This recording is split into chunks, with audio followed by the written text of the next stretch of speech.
am I speaking to right now? Cameron. My name is Cameron. Cam Buford. Hey, it's Peter Rosenberg. I'm hanging on my man Cameron Buford. We got some good questions today. I'm a Dolphin fan. There's always room for improvement. I'm more a fan of boxing. Boxing is my main sport. All we want to see every year are the best two mothers getting in the ring and getting on. I got some of this for you. Goodness. For me? Yeah, just for you. Think about it like this: the promoter pays the fighter, the fighter pays the manager. Okay. So the manager works for the fighter, and the fighter works for the promoter. Okay. So you are lifting weights currently? No. When he said it's easier to score in the NBA versus Europe, did you agree with them? To me, it's easy to score all over the world. Can I finish? Do you want me to speak or do you want to conduct the interview and answer for me? Which one? What do you think about this upcoming? Okay. Like I was saying before. Aaron, what has the game of baseball taught you? One of the biggest things is being humble. Can you give a message to the kids to kind of persevere through the false teachings they may be giving? Patience. Okay. Patience. As the show Voice of the Oh Fan my goodness! continues to evolve, Come on, you were adding some spice to it. it is strictly banter back and forth between myself and Cameron Buford. I enjoy all of it. The real ones know what's going on, right? Never mind. Go watch the tape. Go watch the tape, and then you tell me if it was all about just a system. You look like a buffoon. Go do your research. Go do your study. I'm not caught up to you guys yet. I do Real, real surprised at that, Cam. Hey, come here. It's okay. It's okay.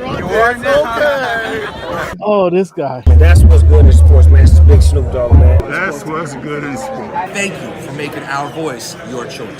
If you haven't told your girlfriend about the show, tell her about the show. If you haven't told your boyfriend about the show, tell him about the show. If you haven't told your cousin, your uncle, your grandfather about the show, let everybody know about the Voice of the Fans podcast. Hey, man, thanks for making our voice your choice. You know how we do. Yeah.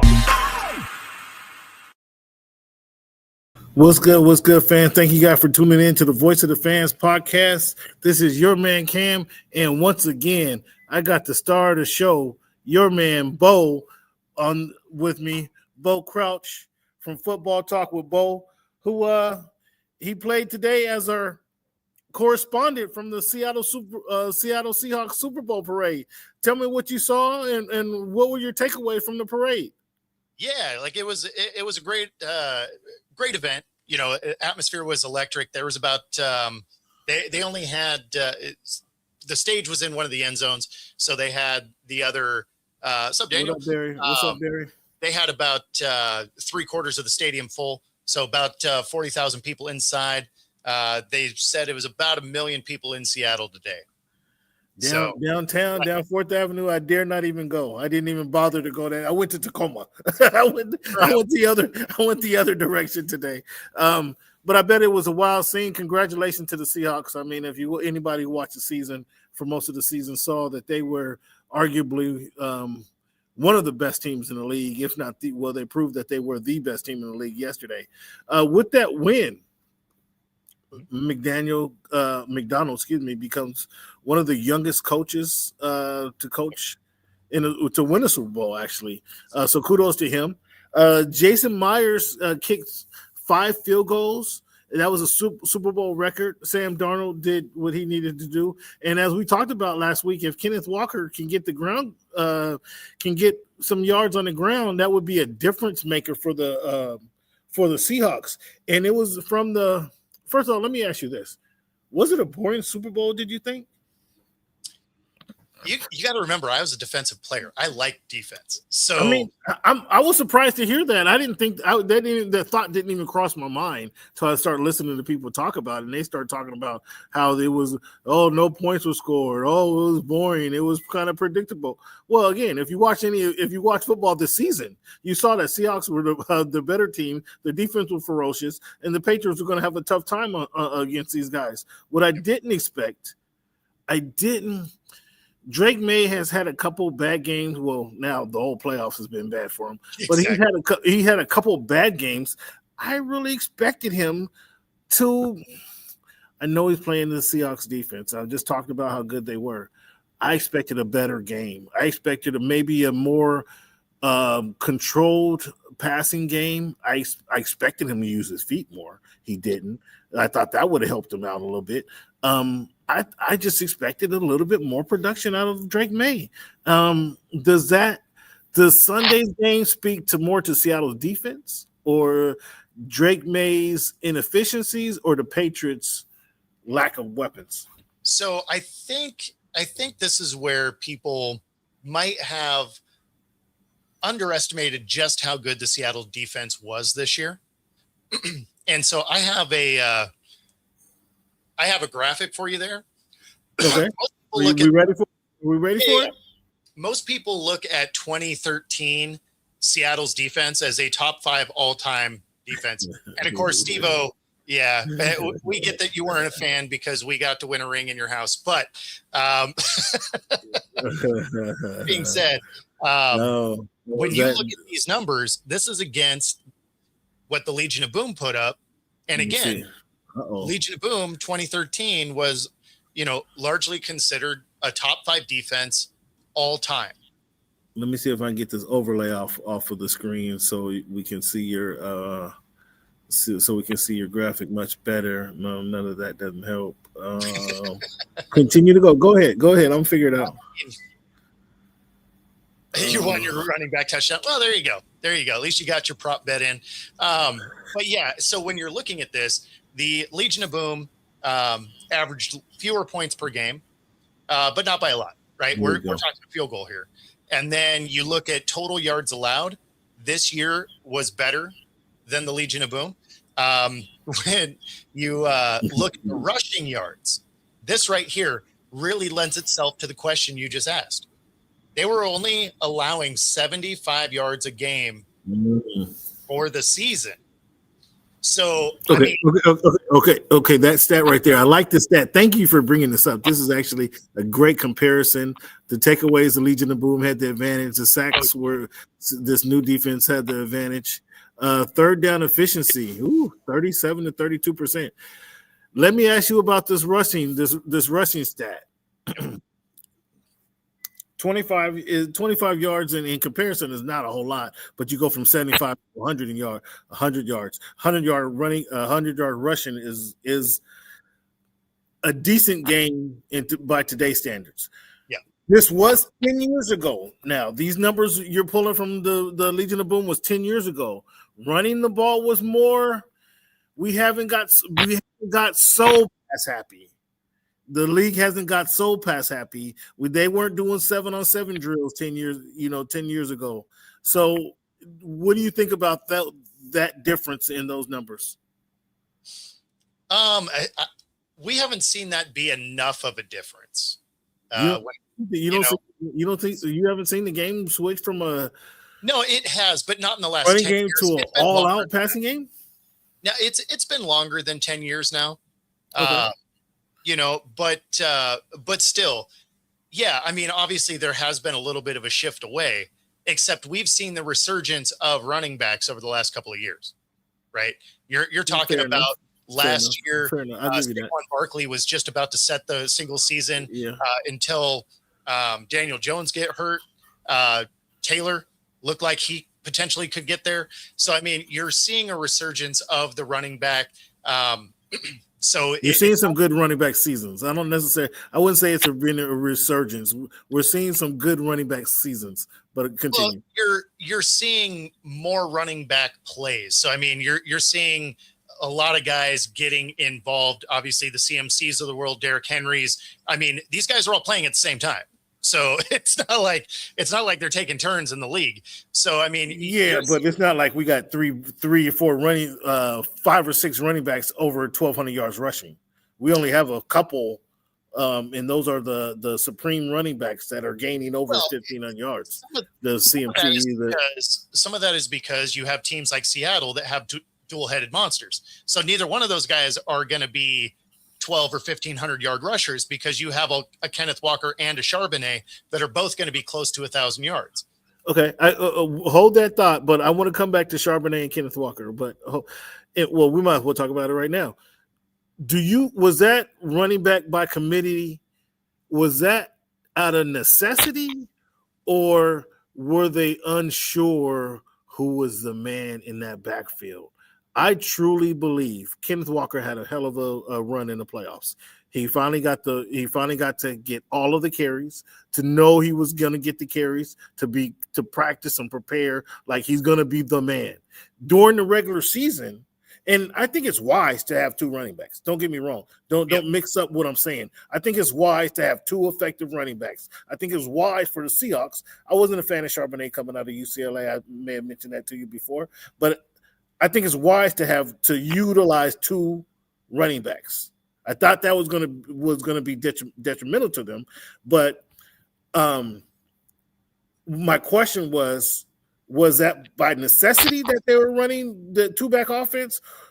And I think it was, because there were games where Charbonnet got 3 or 4 carries before Kenneth Walker did, and if Kenneth Walker was the bell cow, that wouldn't happen. If Jerome Bettis, the Jerome Bettis backup, didn't start the game and get 3 or 4 carries before Jerome Bettis got some carries, if you understand what I'm saying. No, so, I'm with you. I think there's some history that you might be missing in the way you're looking at this. So Kenneth Walker in 23 was a 2nd round pick, and then the following year they did Charbonnet as a 2nd round pick. Back to back, and Walker had a good rookie season, so it's not like he was terrible. The thing to keep in mind, which is why they do the running back by committee here, is since 2014, we've had our starting running back end up on IR all but 1 year. So again, I'm not arguing that effectiveness. It makes 100%. It makes good sense. So this is by design. Okay. And so you wouldn't see. So what do they do next year? This was Kenneth Walker's contract year. Do they give him a bell cow back style contract, or does he get the modest contract? He probably gets a thanks for everything you did for us here. Oh shit! A note and shove out the door. Hey. Wow. Seattle doesn't have a history of overpaying running. Wow. The Super Bowl MVP is going to be on the free agent blocks. Here is what you're saying. He is a free agent. Okay. My question is: are they going to allow him to get to? Are they going to tell him like the Giants did Saquon Barkley? Go see what offers are out there and just come back and talk to us. Oh no! Because I think they really just move on from it. I mean, really? They'll have the conversation, right? Really? But they're not going to give them the best contract that's going to be out there. Someone else is going to overpay for him. I fully expect them to understand that Charbonnet is coming back mid-year. And they're going to have to draft him back. They're going to have Halani did well, huh?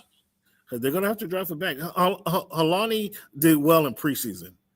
I don't know that he did well during the season. I didn't see any big plays from him. So he was effective in his touches. Is all I was saying there. And then you can go get a cheaper version of a Breece Hall, because again, you don't need. I agree with you. Big mistake there. It might be, but the thing is again, Seattle isn't prone to overpaying running backs. So I can see them take the fly. Wait. I can see him taking the flyer on a Breece Hall, because you need him to be there, the main guy, until Charbonnet gets back, and then it's back to running back by committee. So now Breece Hall's injury history isn't a big deal. Right. Kenneth Walker also has a very real injury history. He's been injured every year.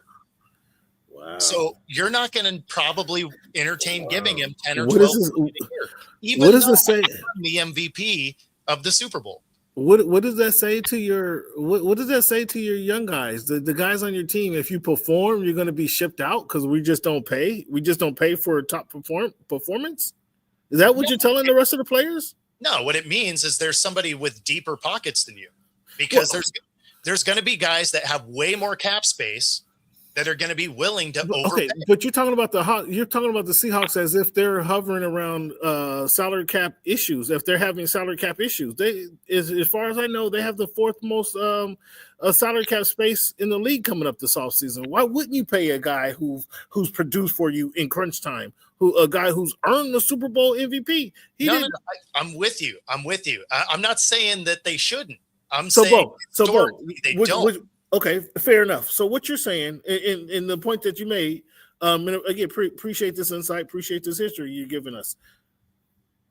The Seahawks are going to try to find the reclamation project and do it all over again. They just won a Super Bowl. They just won a Super Bowl with the quarterback off the scrap heap. You're telling me now they're going to go get a running back off the scrap heap and try to duplicate this again and try to expect this same performance again? Half this team's off a scrap heap. Well, I'm talking about some of the stars. Talking Cooper Kupp and Rashid Shaheed. And again, Cooper Kupp. Is Cooper Kupp coming back? Cooper Kupp might not be coming back. I think he signed a 3-year deal. He signed a 3-year deal. He signed a 3-year deal. Yeah, he'll be back. No, but I mean, DeMarcus Lawrence. So DeMarcus Lawrence. He can't come to the table. He's 12 years into the league. I think he's home. I think he found a home, and you got to keep him for a few years. He signed a 3-year deal also. So after 3 years, do they get a watch on their way out the door? Do they get a T-shirt with the Space Needle on it? I love Seattle and the Space Needle or something as you're dropping them off at the airport, GM Bo? Hey, they probably got a ring. They got this shiny thing with diamond. Well, this season they did. My goodness, I didn't know Bo was such a tough guy. Jeez. No, I mean, again, it's just historically there's some positions they don't pay, and running back is one of them. Offensive line is the other. Well, a couple of things, and GM and Schneider's been the GM for all this. Yeah, I feel you. I think that offensive line, to all the shots that the offensive line were taking, and people were calling. I remember somebody on this show was calling out their offensive lineman by name. In fact. Their offensive line in on Super Bowl Sunday, this offensive line looked amazing. I mean, who wasn't out there? Oh boy, here we go.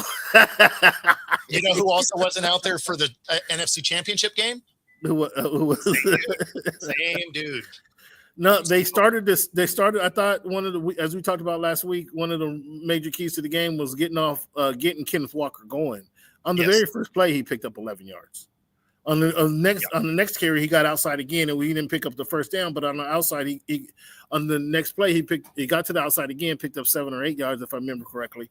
But in 2 plays, he had, he was averaging 9 yards a carry. And I think that was a bad omen for the Patriots. The Patriots' defense held Seattle on that first drive when Kenneth Walker had some good runs. They held him to a field goal. The next drive, Kenneth Walker, I think that was the third drive. Kenneth Walker had the screen pass and broke outside for a big gainer. But they held him to a field goal. This game is 9-0. You want to give Seattle the nod. You want to give Seattle the confidence, but it's a 9-point game. All the Patriots needed to do was score a touchdown. Yep. And they're not out of the game. Yeah. Why couldn't they move the ball? Well, I mean, they were absolutely getting torched on their offensive line. Drake May didn't have a good postseason at all anyway. Yeah. I mean, for credit to New England's defense, their defense is very good, right? Yeah, much better than anticipated, I think. Well, I mean, statistically, they were very good. When it came to just the defenses in the league, they were a great defense.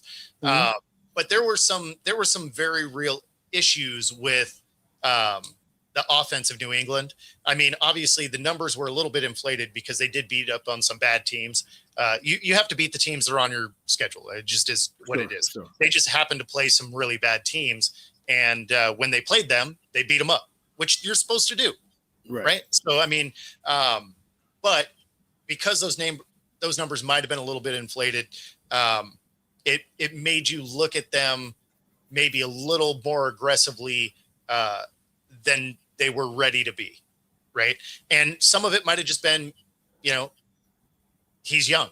as a quarterback thrust into this position, because it's not like he played particularly great against the Texans. They win that game because CJ Stroud was imploding. Was horrible. The Broncos didn't have their quarterback. Now Stidham played as good as he could, not taking a snap in 2 years. Like they had him as ready as he could be. And they made it a game. Yeah, but they did. They did. Yeah, I mean, unfortunately, I still contend that the Broncos go for it. They went for it on fourth down, but if they get that touchdown, I was mad at the play call on fourth down, but if they get that touchdown and it go up 14-0, it's game. That might have been it for that game there. No, I mean, based on the way they were kicking the ball, even though they were at the 2, I don't know that they make that field goal. Like there were 5 missed field goals in that game, and that was before it snowed. Yeah. So you just put up the rankings we just looked at the rankings with the Seahawks defense as compared to the 14 Seahawks, and very favorable, I might say. How do you? I know you don't have the side by side stats, but from your memory, the 2000 Ravens, the 03 Buccaneers, 02 Buccaneers, they won the Super Bowl in 03. Are they there in that level? I don't think they are. I didn't feel they were throughout the season. Like I recall feeling that Ravens defense was ferocious. I recall feeling that Buccaneers defense was unstoppable. How do you want to say you can't run on them? They were a tough defense.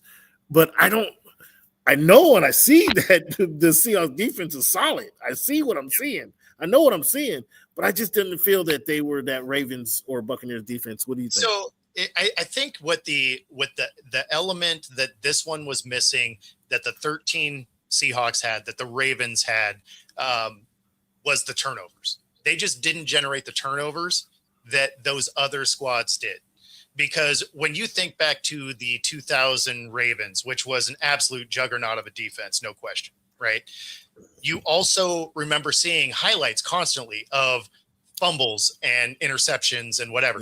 When it came to the 2013, right, you're looking at Cam Chancellor and Richard Sherman intercepting balls left and right? Earl Thomas intercepting balls. That was something that was a little bit missing from this squad, even though they were mark for mark with that 13 team the rest of the way. They averaged almost a full turnover less per game for the season. Mm-hmm. So, I mean, that's significant. Yeah, that is. That's huge. They were a good defense. They won the Super Bowl. Yep. Kudos to them. A lot of them, you have to give Snyder some credits. This Super Bowl win, it's a shame. The last 2 drafts have been money. So, I mean, you have to credit Schneider. Well, Snyder has done this before is kind of what I was getting at. He's for all intents and purposes, he's led a team to back-to-back Super Bowl appearances. Should have been a Super Bowl win, but back-to-back Super Bowl appearances. And then turn around, fire the coach, get rid of the quarterback leaves. You bring in another quarterback, you bring in a quarterback, You don't have all season. You don't have all season to figure this out. Yeah. There's a 3-week period where you guys have to identify a player because your previous player that you was riding with decided he wanted to go elsewhere. And 6 weeks, not 2 months before the season, you have to find a player who's available, willing to come talk to you guys, and then you turn this guy into a Super Bowl champion. Like. That's money right there. You can't. Yeah. Snyder's this weekend was really good for John Snyder. I'd say that. Well, and when you look at the last 2 drafts, he's absolutely hit home runs in the last 2 drafts. And I mean, there are parallels, right? So he comes to this team with Carroll. Second year, they win a Super Bowl. Well, he gets McDonald. Second year, you win a Super Bowl. It's like, oh, okay. So that means after next year, if we get into the Super Bowl, you have to fire him, right? Because the next coach is going to be the second year in the Super Bowl. Right. Process. I mean, if he goes back to back, I'm eager to see I'm eager to see what their offense looks like next year. It's going to be a similar offense. I can't imagine. I personally can't imagine they get rid of Walker. You're looking at you're managing their salary cap. You're looking at their numbers. I'm looking at common sense. Walker's a question mark for sure. You probably do lose Shaheed. Well, yeah. I mean, that's a threat, but I think does Horton make up for that? A healthy Horton make up for that threat? Yeah, Horton is a beast for sure. But Shaheed was Kubiak's guy. He followed him from New Orleans. I have no doubt in my mind he's going to follow him to the Raiders. Okay. All right. So, and then there's other guys that you have to worry about too. Derek Hall, Oyamafe, both those guys are, in free agent periods of their careers. So, I mean, we're going to lose some guys. Like it's part of it. Well, yeah, it's a part of winning the Super Bowl. You typically lose some guys, but you have to believe in Snyder to pick the right guys to fill these voids that you have. I mean, exactly. You have to count on him. He's shown he can do it. He does it. The real question for this year is we only have 4 draft picks in this draft. So it makes me think that we're going to give up our first round pick. It's the last pick in the first round anyway. We trade back and get a couple more. Yeah, because as it sits right now, we have a first, second, third, and a 6th, and that's it. That's our whole draft. Now, that wouldn't be the least amount we've had. In the 21 season, we only had 3 total draft picks of that draft. So it's not to say that we haven't encountered this before, which incidentally is the least amount in NFL history for any team. But I think what I've seen is they can evaluate talent. Being able to evaluate talent, identify talent. They couldn't that year. They only had 3 picks and they bombed all 3.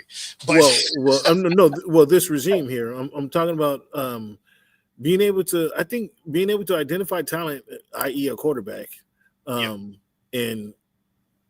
that's huge. That's huge for your team. If you go out there, you already have cap space. You identify some talent, so you have 4 or 5 holes that you need to fill. You pick a couple rookies to fill the holes, and you go out and get some veterans to fill the holes.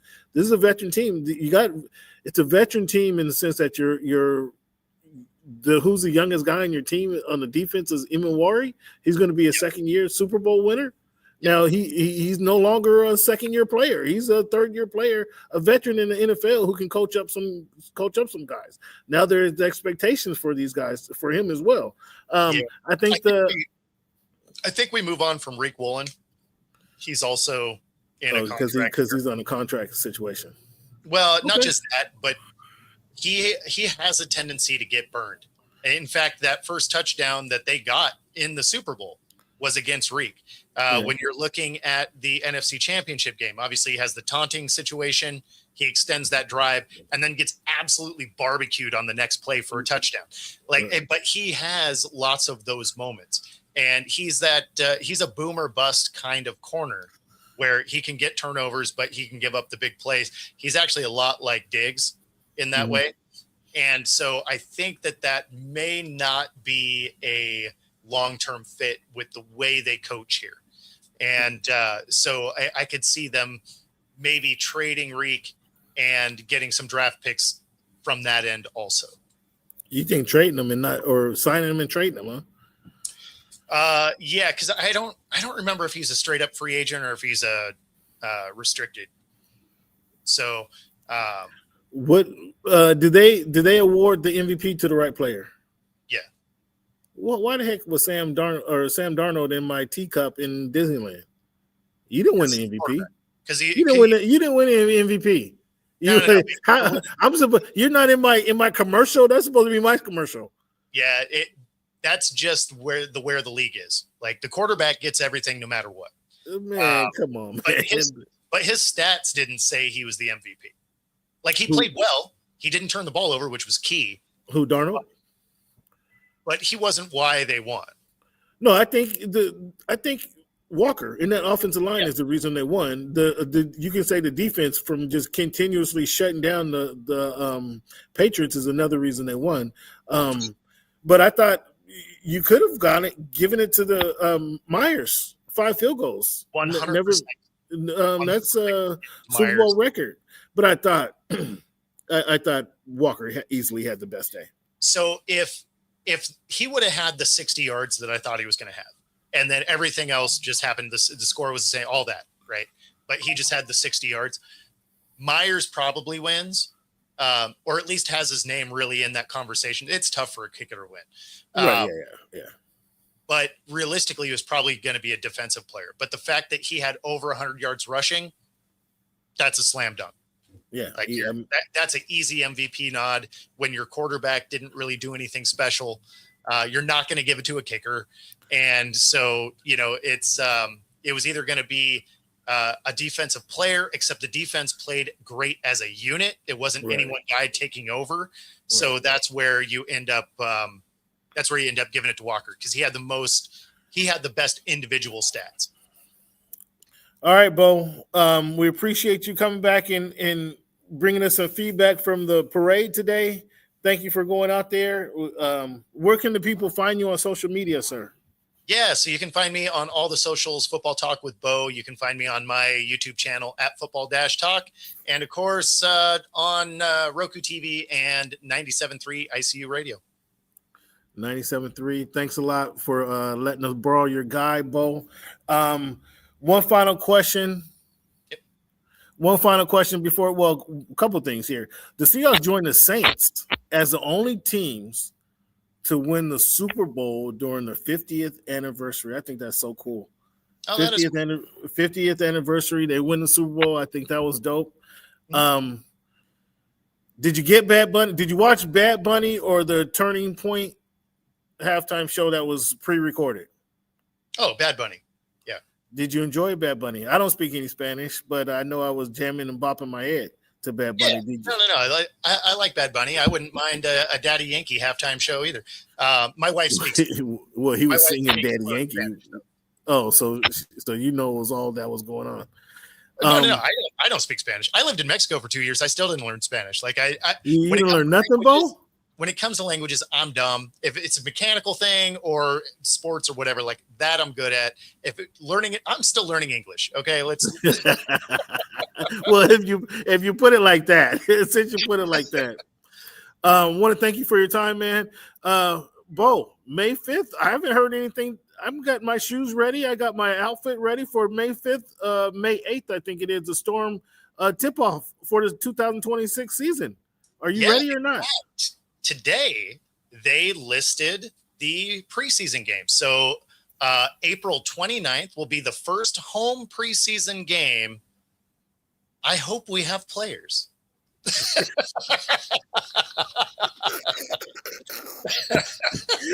Like you not gonna put on the shorts and run up and down the court, Bo? Hey, it would be ugly. It would be ugly.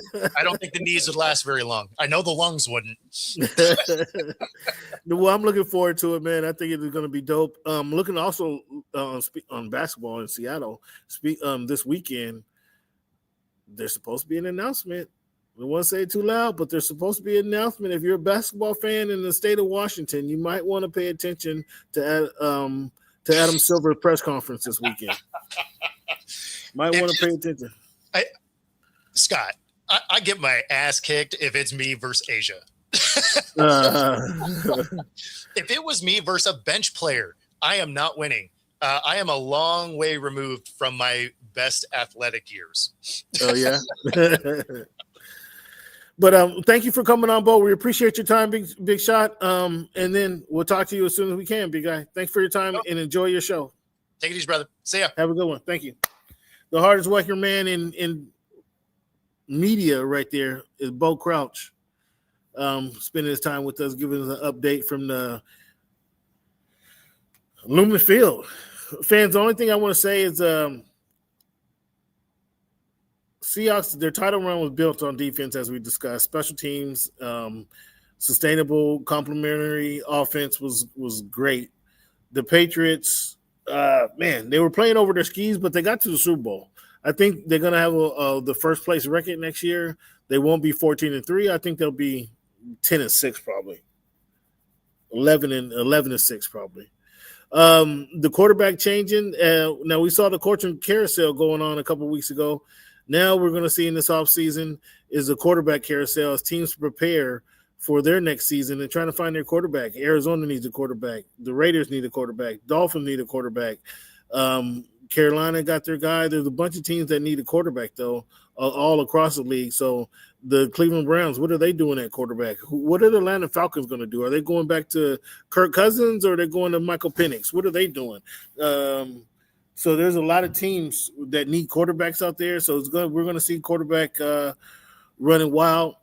A.J. Brown, his trade watch. Does he stay or does he go?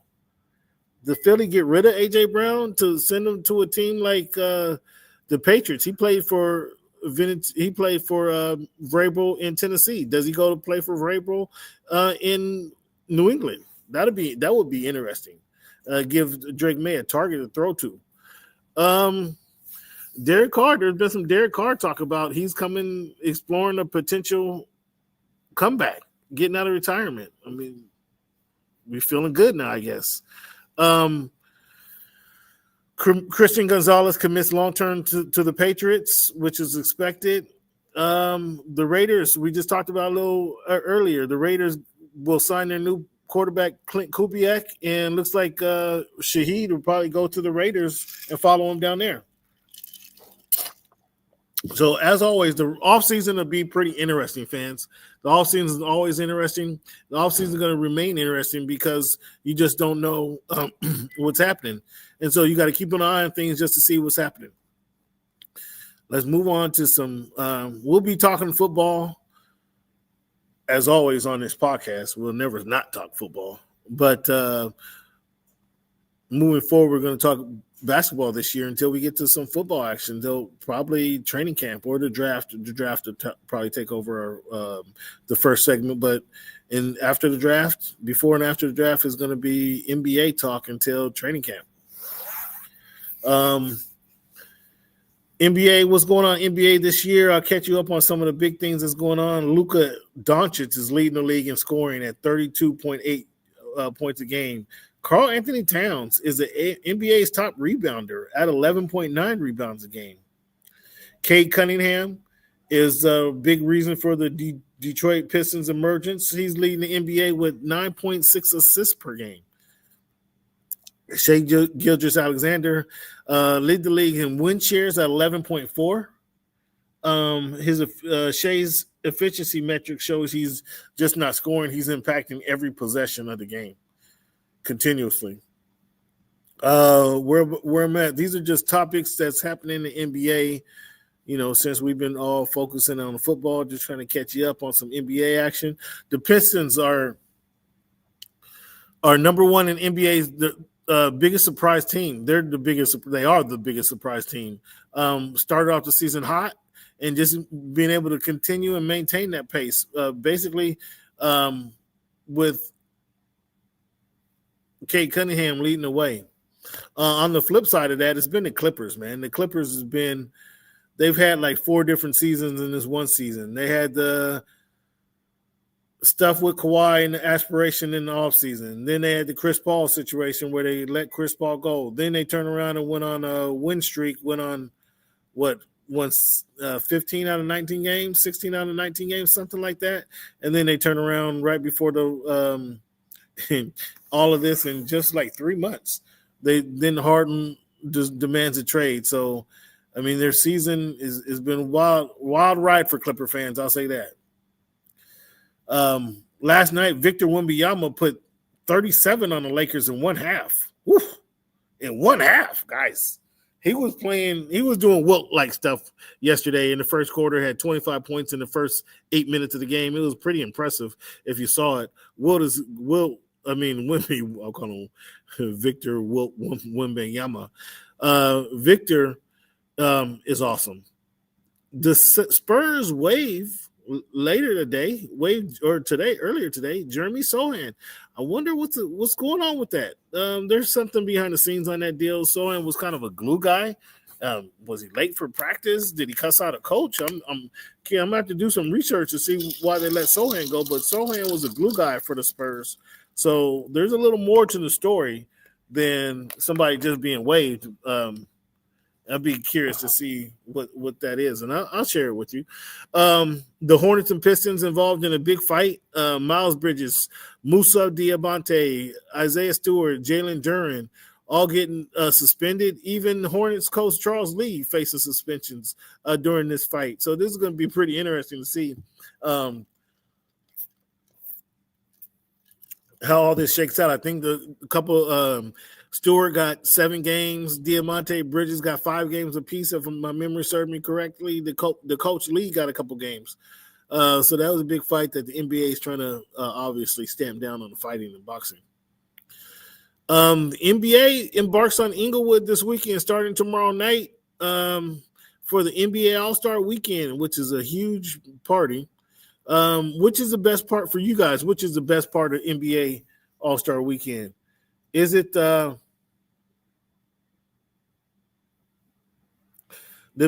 best parts? Is it going to be the dunk contest? No longer the best part. The 3-point contest is pretty cool. I like the girls, the 3-point contest. I like to see somebody else do it, like a WNBA player versus NBA player, like when Sabrina Ionescu was shooting against Steph Curry. I thought that was a pretty monumental moment. I'd like to see that again. I think the best part of the weekend, what I'm looking forward to most, is probably the rookie versus sophomore game. I think those guys compete. They don't know anybody. They don't know any. There you go. Yeah, I agree with you. They don't know enough not to come out and perform. That's one thing about that young game, is they're still trying to make a name for themselves. So they come out ready to try to make a name for themselves. They're happy to be there. They don't know it's not. They're supposed to downplay it. They're happy to be there, and they want to put their talents on display for everybody to see, and earn their way from the Friday night game to the Sunday night game. So I like that the Rising Stars game, the rookies versus the sophomores. I think that's a pretty cool game. I'm eager to see USA versus the world, but they're not going to play a full game. It's going to be like 3 different games. This format, on the surface, kind of stinks already, without even us describing it much more. They're going to break up the All-Stars into 3 teams. One team A plays team B, then team A, then team B play team C, and the winner they play each other, and that's going to be it. So there's 3 little games, and that's the All-Star game. Stupid format. I don't like the format. Let's go NBA versus the world. The East and West, I understand it, but we need NBA versus the world. We have enough We have enough good world players that will force the American-born players to play hard, so they don't get beat or get embarrassed. So I think that's a way to get the American-born players to play. Sad that you have to do these type of things, but I think that's what will get us to play. What was your favorite NBA All-Star moment, if you have one?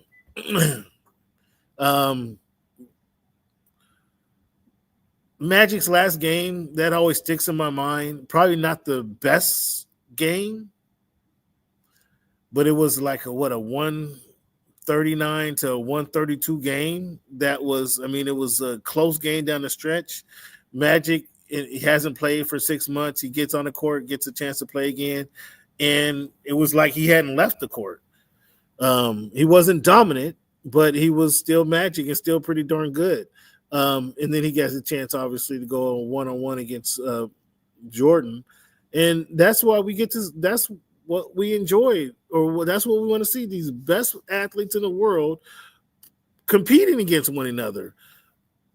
A 200-point basketball game is not competition. That's what we saw a couple years ago, before they came up with this whack format. And I don't know why the guys don't want to compete. I'm confused as why the guys don't want to compete nowadays. It doesn't make much sense, but that's where we are. Another one of my favorite moments in the NBA All-Star Weekend was when Westbrook won the MVP, and Westbrook comes out there with the attitude that I can't be stopped. And he played like he just couldn't be stopped all game long. From the opening tip, I think he got the rebound and went and dunked the opening tip to the final play that he was in the game. He's running the court, dunking with the same energy and aggression that he played with all the time. I think that was a cool. I enjoyed that game. That was a cool moment. And then this next moment is the Kobe LeBron moment where Kobe, slapped the floor and was ready to play defense against LeBron. At the LeBron passed the ball at the 3-point line. I mean, I think that moment took a lot of steam out of the NBA All-Star event. Players that think LeBron is the GOAT follow LeBron. They want to be buddy. They don't want to compete. They don't want to take somebody's heart out. Like Kobe was saying at that moment, let's compete. We hadn't played in the NBA Finals against each other. Our teams hadn't. Let's go at it now. And LeBron passed up on that moment. I think that was an infamous moment in NBA All-Star moment. And when LeBron passed up, I think he did the league a disservice, in my opinion. I'd be eager to hear what you guys have to think about that. But yeah, I think the league. I'll be looking forward to the All-Star event this weekend. I just think it could be better. The guys could compete. But I'll be looking for a message from Adam Silver talking about the expansion teams. And I'm hoping that the worst kept secret in NBA history will be coming to fruition, and the Las Vegas and Seattle will be awarded new expansion teams here in the near future. That's what I'm looking forward to hearing from Adam Silver this weekend. And we will be talking a lot about it if that is actually comes to fruition. Team, I want to thank you guys for tuning into the Voice of the Fans podcast. This is your man, Cam. I'm recording here live from the Great American Casino, 14040 Interurban Avenue South, in Tukwila, Washington. These guys have what drew me here initially was their quality happy hour specials. Now the happy hour special that they have is Wing Wednesday. Every Wednesday, they have $1 wings at Great American Casino every Wednesday from 1 p.m. to 10 p.m. $1 wings, hot wings. And, of course, they have all the flavors. But $1 hot wings at the Great American Casino. It is a casino, so you can come on down and play casino. They do have free bonus play Sunday through Thursday, 11 a.m. to 10 p.m., Friday and Saturday, 11 a.m. to 4 p.m., Qualified players can receive up to $1,000 in free play, and they have 2 winners every hour. And they just, again, have the happy hour specials, the one I just mentioned to you, $1 wings on Wing Wednesdays at the Great American Casino in Tukwila. That's from 1 p.m. to 10 p.m. 1 p.m. to 10 p.m., $1 wings, 14040 Interurban Avenue South, Tukwila, Washington. When you come on down here, make sure you tell them Cam sent you. Looking at this week in history, fans, February 6, 1867, Robert Tanner Jackson became first African-American to earn a dentistry degree. February 9th, 1964, Arthur Ashe joins the U.S. Davis Cup team, becoming the first African-American to do so. February 8th, 1968, Orangeburg Massacre. 3 South Carolina State students were killed during a segregation protest. February 10th, 1989, Ron Brown is elected DNC chair, first African-American to hold this position. February 11th, 1990, Nelson Mandela was released from prison, ending 22 years of incarceration. That's wild. That was a wild number, fans. Guys, ever thought about what movies were released, the big movies that were released this week? The biggest movie released, the highest grossing movie released this week, 2014, the Lego movie was released in 2014, made $69 million opening week. John Wick in 2017 made $58 million. The Kingsman, the Secret Service, 2015 made $46 million. Then Hannibal, 2001 made $42 million. The sequel to Silence of the Lambs. Magic Mike 2012 made $39,000 or $39 million. That's the opening week. It was the highest selling the week of February 4th through February 11th. The top grossing album was The Life of Pablo from Cormier West in 2016. Music by Madonna in 2000. Ray of Light by Madonna in 1998. Whitney Houston in 1985's Whitney. And then Whitney Houston and Whitney in 1987. The commercial blockbuster, first week in sales, multiple number one singles. And then after Whitney was Marshall Mathers with the Eminem LP. Top grossing music album CDs. Boxing update for you fans. Shakur, we talked about Shakur becoming 4 division world champion. Zuffa Boxing. Anybody watching Zuffa Boxing? Expanded after a strong launch. I missed the launch fight. Dana says that he's just going to keep pumping out these fights, robbing these boxers. Zuffa Boxing next week. They have a February 15th event. So that's Sunday. 3-card, the promotion headlined by Ife Ejigba and Charles Martin. So that's a heavyweight fight on Paramount 2 or Paramount Plus. Ryan Garcia and Mario Barrios, they're officially booked for February 21 on the Zone pay-per-view. The USA announces their amateur team. We'll have names for you next week. Undisputed boxing game lands on PS Plus. So this is the first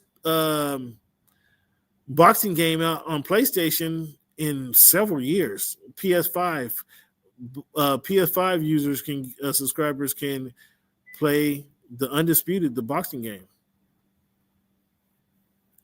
We got spring training coming up this week for pitchers and catchers around the major league baseball. So you guys can quickly, in a short amount of time, go to the ballpark to see your players play.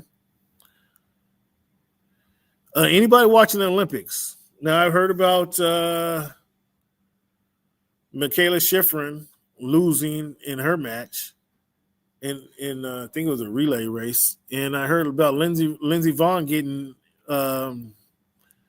flown out of the arena a couple times. Other than that, anybody watching the Olympics? I know curling was on. America won their first curling medal for the first time. I'm not watching the Winter Olympics. I haven't watched any yet. Let me put it like that. But if you're watching or what you're watching, let us know. Chime in. I want to thank you guys for tuning into the Voice of the Fans podcast. As always, each and every week, we're here to bring you guys some fresh content. Give you guys this week in history. So I want to educate you as we're talking sports as well. And I want to leave this quote for you guys as you guys go on into your world and your lives this week. It always seems impossible until it's done. It always seems impossible until it's done. Somebody tell you can't do that. Well, do it and show them. Okay? Everything seems impossible until you get it done. So work on getting it done. Whatever that is for you, work on getting that done, and you can change things around. And then show your doubters what you've done as well. And that quote is from Nelson Mandela. So it always seems impossible until it's done. I bet after 28 years, he didn't think he was getting, or 25 years, he didn't think he was getting out of prison. And a couple of years later, he gets out of, they let him out. So then the impossible actually happens in his case. Once again, fans, I want to thank you guys for your time. Thank you guys for choosing Voice of the Fans. Thank you for listening, however you're listening to us, however you're consuming it, whether it be on H&B Media TV, Voice of the Fans, Voice of the Fans on YouTube, Culture Flex. We appreciate you guys for tuning in. Hit that subscribe button. Hit that like button. If you really like what you're hearing, hit that share button. Share the show with a friend. Thank you guys for your time. Enjoy your week and holler at you real soon. Thank you for making our voice your choice.